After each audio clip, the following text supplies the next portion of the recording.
In an ever-evolving digital landscape, for your business to thrive, you must adapt or die. Welcome to Marketing in the Age of AI, the podcast helping you harness the power of AI and marketing tools to revitalize and grow your business. And now here's your host, marketing expert and author of Authentic Marketing in the Age of AI, Emanuel Rose.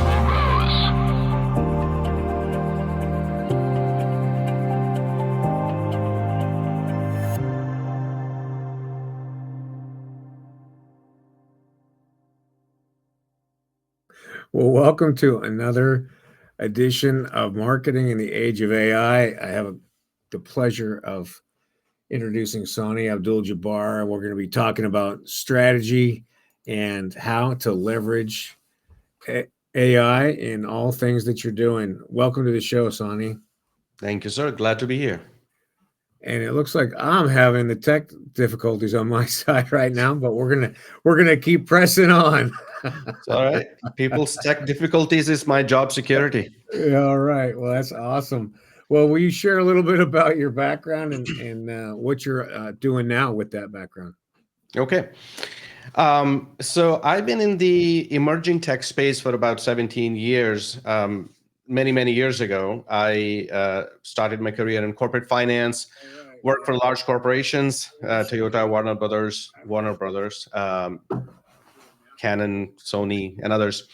And so what I was doing is I was doing something called corporate process optimization, which is basically a fancier way of saying jobs elimination.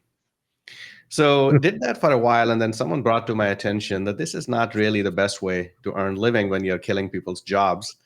So that kind of triggered a thought that I needed to do something that created economic opportunities instead of taking jobs away. Tech was something that I had been working in. Tech was something I kind of understood. So that's when I started a company called Vestech back in 2007 with the intention that it will always be involved, get engaged in projects that create economic opportunities. And also the focus was on the emerging tech. So emerging tech, as you know, the definition of the word emerging tech changes quite frequently. In the past, it used to be, a couple of years. Now it's 14, 16 months on average. Yeah. Right. So last year we were talking about blockchain. Now we're talking about AI. And I think by the end of this year, there's another technology coming down the pike that we're going to be talking about. So it's the rapid change that keeps it very exciting. And we're always on the cutting edge of whatever is happening in the marketplace. Well, that's amazing. So are you going to just tease us with what's coming in your view in the next period, or are you going to let us in on the secret? Well, so it's whenever I'm asked about predictions, a lot of the time when you talk to futurist type individuals, they'll tell you what's going to happen 100 years, 200 years down the road. Right. I can say whatever. I'll be dead by then. You can't come back and hold me accountable. Yeah.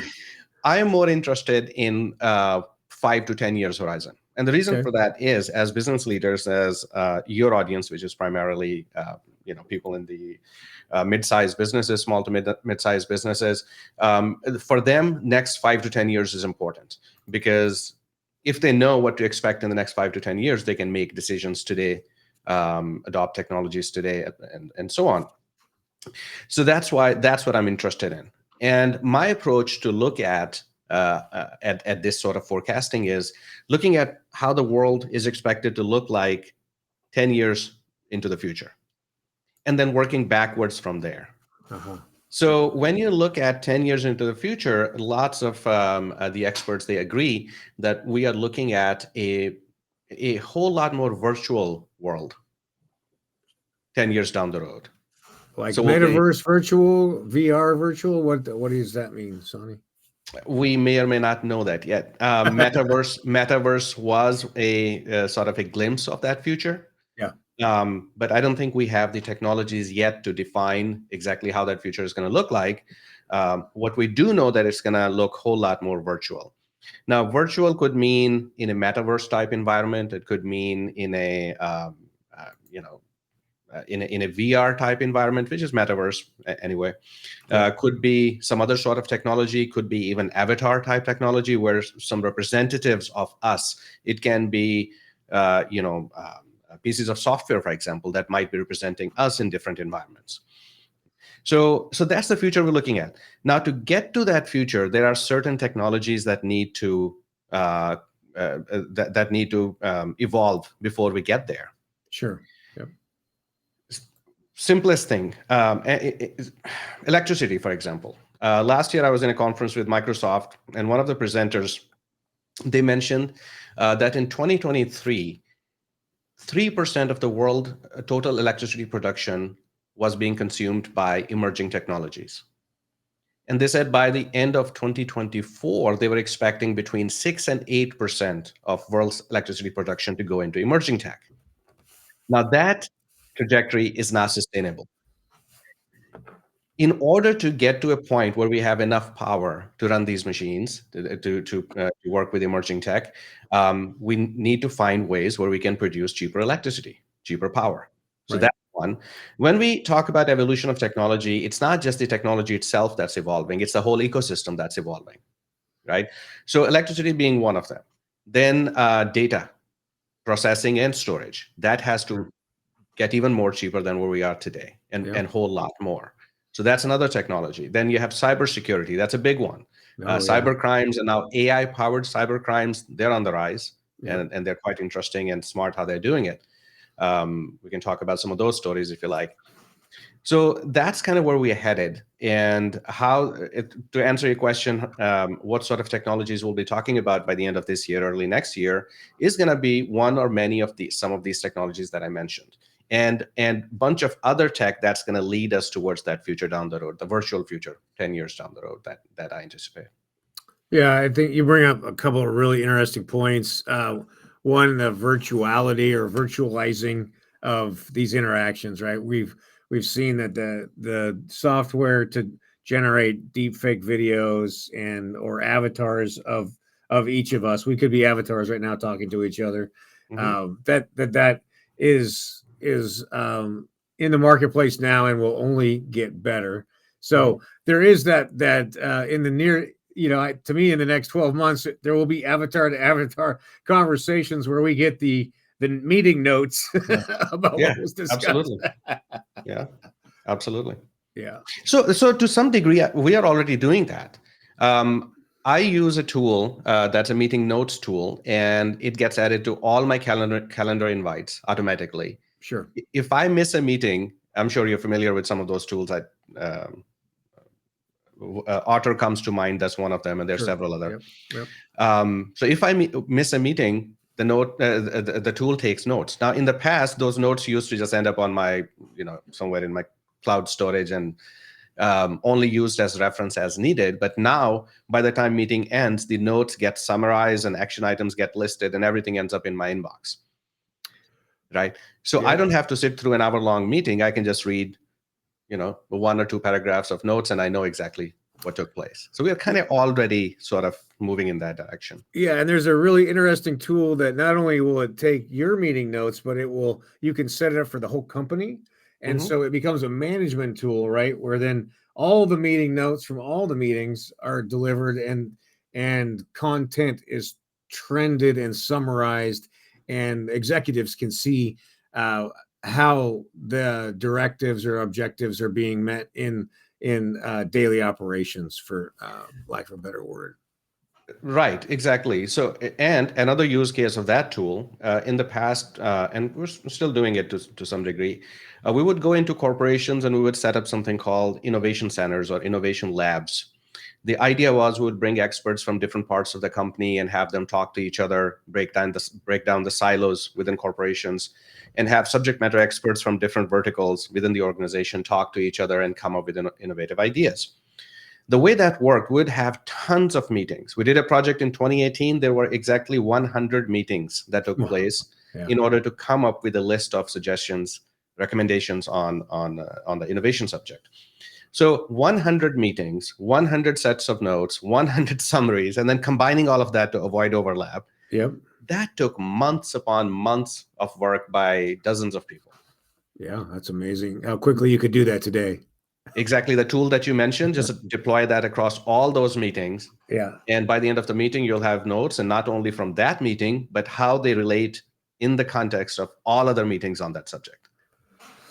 Yeah. Amazing. It is. It is. And it is it's where the tool replaces human effort that is non-creative human effort. Mhm. So to me, it's a highly valuable application versus the fear of people losing their jobs because of it. Well, you're taking away work that's just tedious and non-creative at that point. Oh, absolutely. Absolutely. It's the tedious work that's going away. I have heard this statement, and it's been repeated many, many times, that AI is not out to get our jobs. It's other people who get comfortable and expert in using AI tools. They are the ones who are coming after our jobs. So that puts responsibility on our shoulders to develop our skills in those areas. Within my organization, we'll go deeper into it, but I do want to highlight one thing. Whenever we talk about any new technology, I've been doing it for 17 years, where every couple of years the emerging tech changes and we have new shiny object, and everybody wants that. Right. Yeah. Right. The statements that I hear: I want to deploy AI throughout my organization. I want to deploy blockchain throughout my organization. I want to deploy, before that was mobile apps, before that ERP systems and something Yep. else. Right. It's always something new, right? Yep. And my response always have been, instead of going after the new shiny object, think about the use case. Sure. Does it even make sense for you? And there might be situations where it doesn't make sense at all, right? Yeah, And right. we may have to push back. So in the context of AI, for example, data is the lifeblood of AI. And if you don't have good data, either your own or acquired, there's not much I can do for you, Right. right? Yeah. Yep. So, it was business intelligence. That was also one of the big fads, right? All the BI stuff. Yeah, Yeah. precisely. And yep. So you're primarily on the IT and operations side, but are there marketing AI tools that you're working with or implementing on behalf of clients or for your company? So Vestec is a IT consulting firm. We provide advisory and software development, custom software development services. So usually what happens is that clients come to us looking for specific solutions to specific problems. And they usually need integration of some sort, of implementation of some sort. If it's a third-party tool, they don't need to come to us in most cases. Yeah. But it's the implementation, integration, or digital transformation. Those are the scenarios where we get pulled in.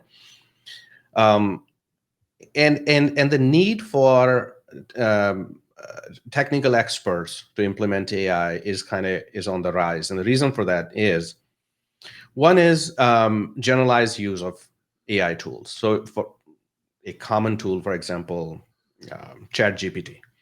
Yep. Both you and I have access to it. $20 a month, we can get even subscription. If you and I both have access to it, it's not a competitive matter of competitive edge for either of us, because we both have access to it. Right. It becomes a matter of competitive edge if I can train that tool on my proprietary data, internal data that I acquired, through loyalty programs or customer history or whatever, interviews, whatever that might be. Because if only I have access to that data and I can train that LLM on that data, but you don't have access to that data, now I have a competitive advantage. Yeah, I get it. Right. So that's where companies like ours, they come into play, where we can train AI for your specific needs based on your specific data. So the output that's coming out, it's rooted in your experience, in your brand voice, in your history with your clients and customers. That's where we come into play. The other is a big question that's often asked. I want to invest in AI. I want to use AI in our company, but I don't know where to start. So Right. we go in, we study their whole process flow and look for opportunities. Generally speaking, wherever you have the cleanest data available, that's the first place where we're going to go after, because that's the low-hanging fruit. So we come in that case, in an advisory role, study their whole process flow, study their whole infrastructure, and see where the opportunities lie, where we can increase the outcome, the performance by using these tools. Yeah, that makes sense. So yeah, that you have to have a clear need and you have to have good data. and then you've got a project to work with versus just having the next shiny thing. Precisely. I mean, it's the good old people. What was that? People process platform model. Right. Yeah. So whenever we looked for digital transformation for any company, these are the areas where we looked at. Do people need to be trained? Do processes need to be revised? Do platforms need to be upgraded? And that's where you look for opportunities. Well, let's talk about this security, because there have been a number of high-level security breaches that have gotten some pretty big press over the last few months, but even the last few weeks, right? We've got Live Nation. We just saw that. We got Bank of America. I think we had AT&T before that. So it's kind of like once a week we're getting these giant breaches of some sort. And how do companies of all sizes manage the assets they have in order to stay safe? So cybersecurity has become increasingly challenging and interesting. Tech companies, they keep coming up with tools, and the bad guys, they keep coming up ways to circumvent that. And the bad guys seem to be one step ahead at this point. They're always one step ahead. Especially in this part of the world, laws and regulations are made after a crime is committed, right?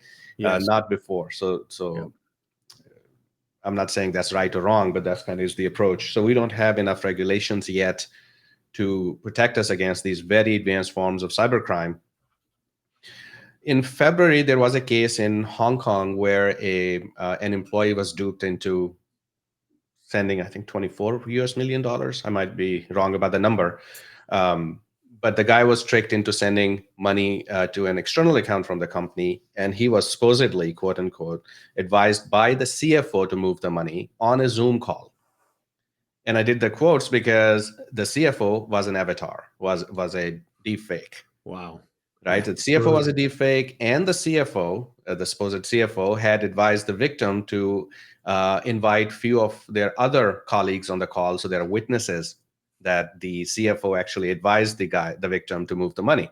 Wow. So he did invite other people, and the other people did come, except the other people were also deep fake avatars. So on this call, the only one person that was real was the victim. And he moved the money out. The company is unnamed. We still don't know it. At least I don't know, but the news is legitimate. I just read a story this morning, which I found very interesting and a good case study in how, or one of the ways at least, to deal with these cyber crimes type situations.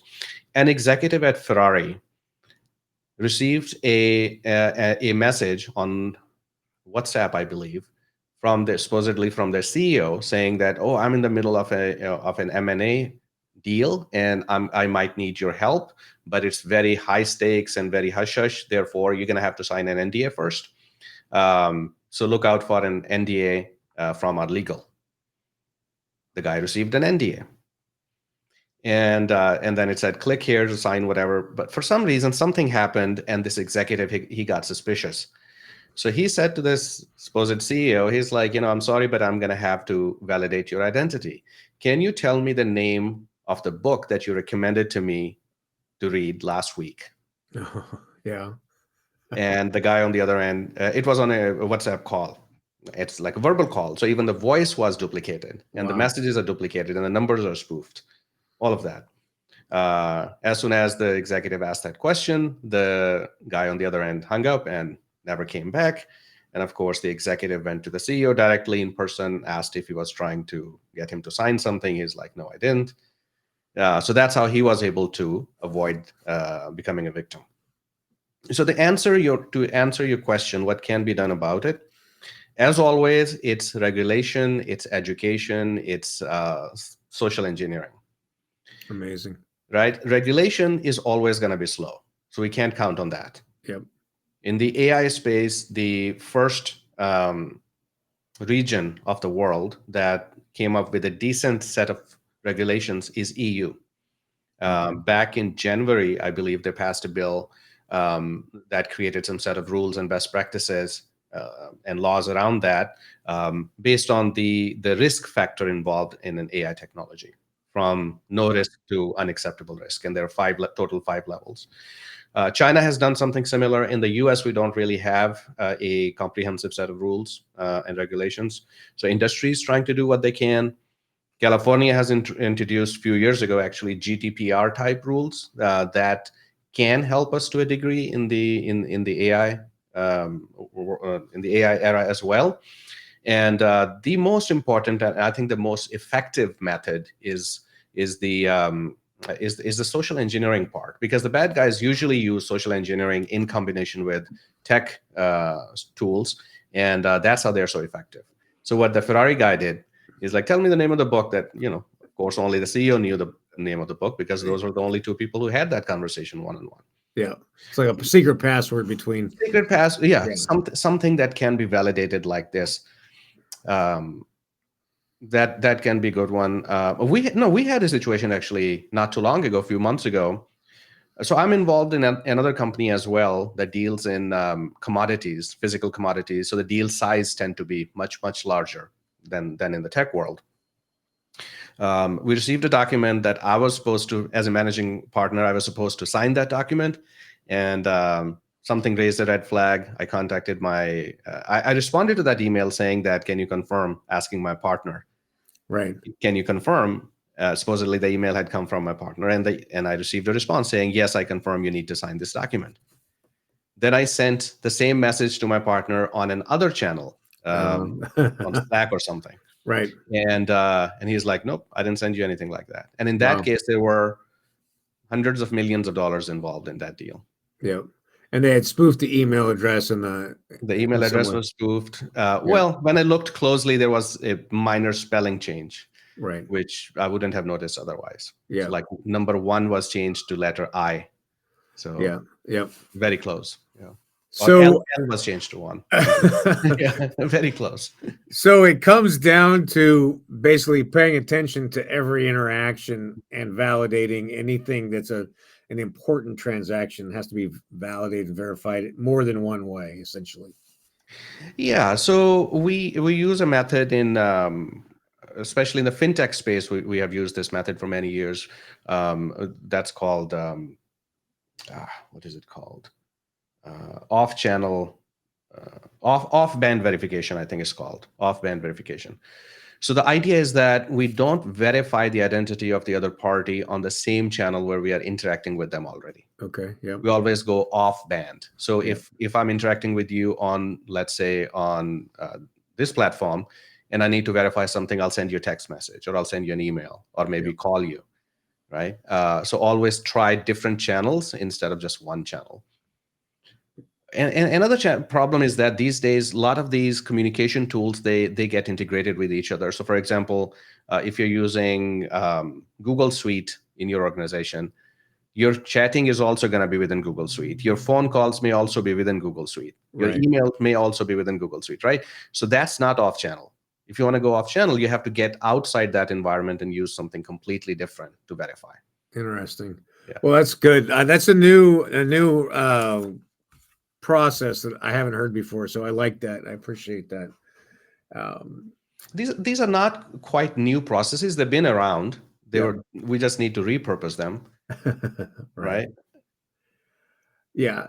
And so, that's just interesting that of all the software attacks and solutions that we have, and it kind of comes back to being careful and actually just creating a 2-factor authentication program for your communications that are important. Absolutely.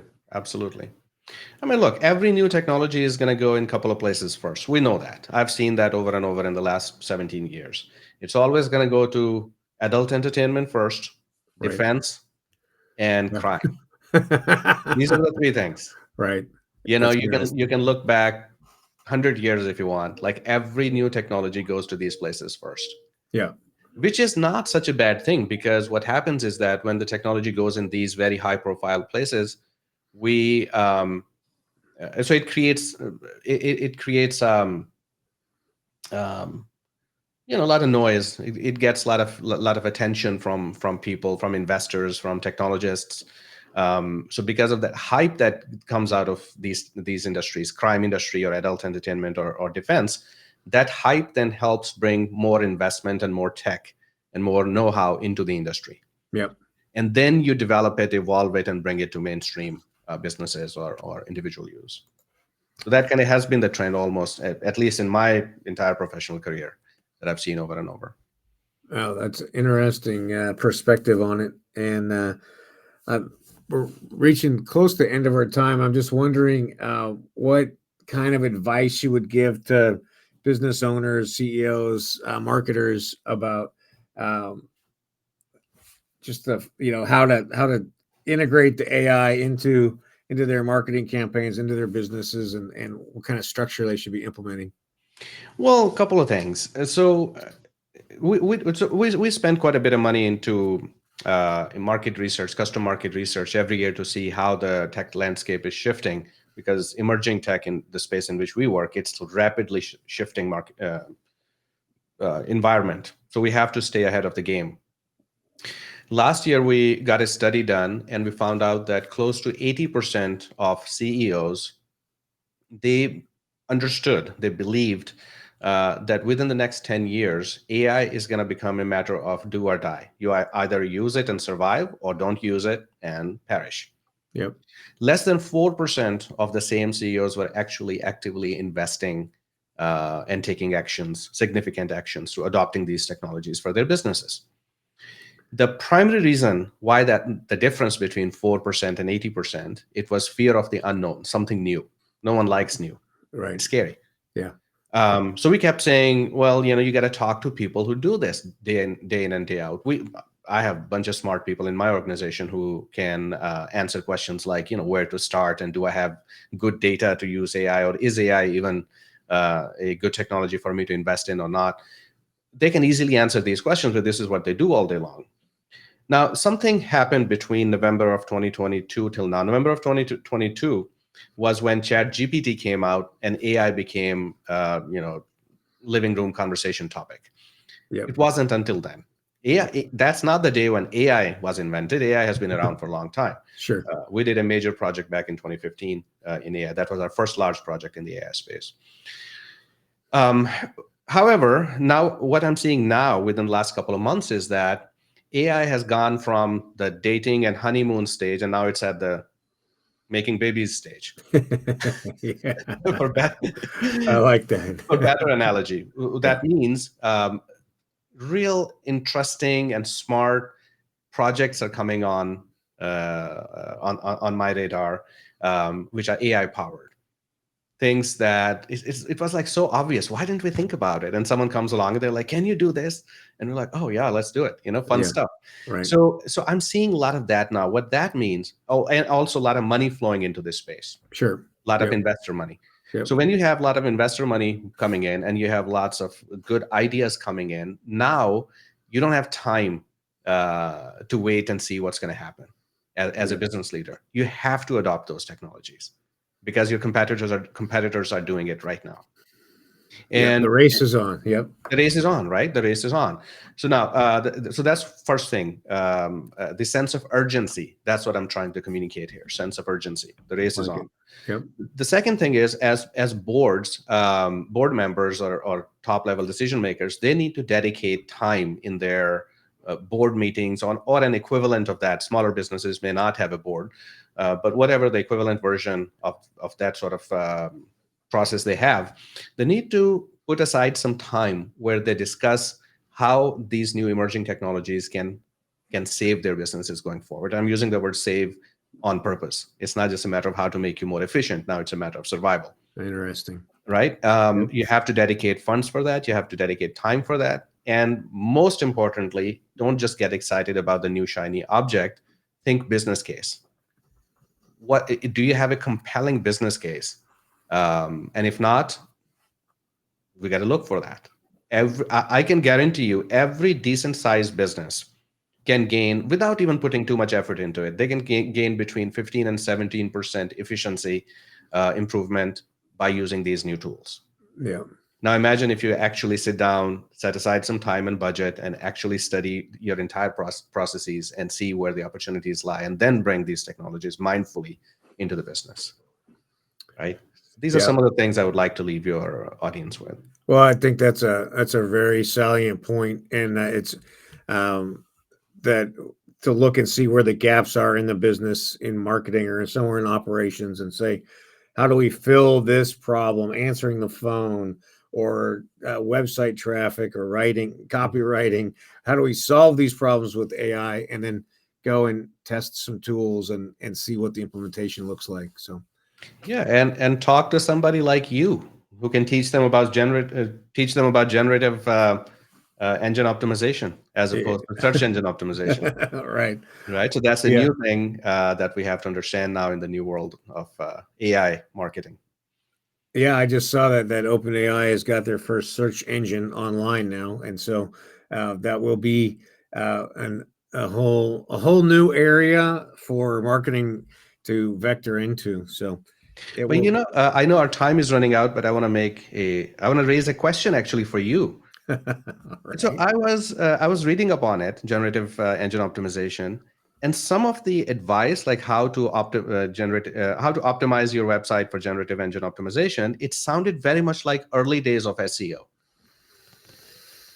Yes, it is. It is just around what I call seeding the GPT. Right, we're purposefully developing content that is easy and based on keywords and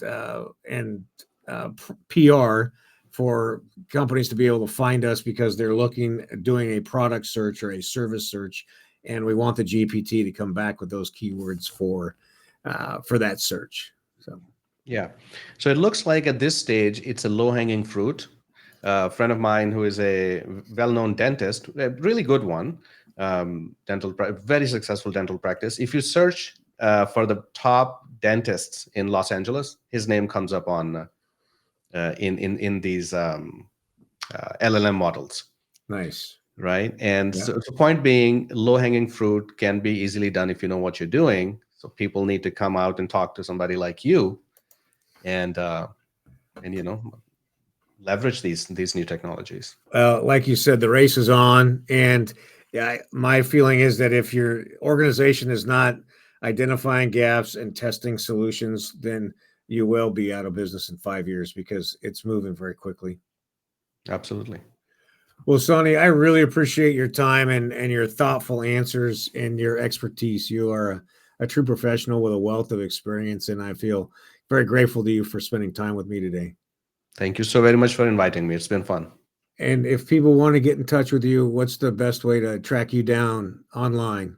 LinkedIn is the best way to reach me. I share quite a lot of content every week on LinkedIn. Please get in touch. And it's just my name, Sani, Sani. And that'll be in the show notes, so people will be able to find you that way. Yeah. Well, thank you very much, and I hope you have a very good week in the real world, not in the virtual world. Thank you. You too. All right. Thank you. Thanks for listening to Marketing in the Age of AI. Be sure to subscribe wherever you heard this podcast so you never miss a future episode. Your copy of Authentic Marketing in the Age of AI is available at Amazon.com or EmanuelRose.com. You can also connect with Emanuel on LinkedIn. Thanks again for listening, and we'll see you next time.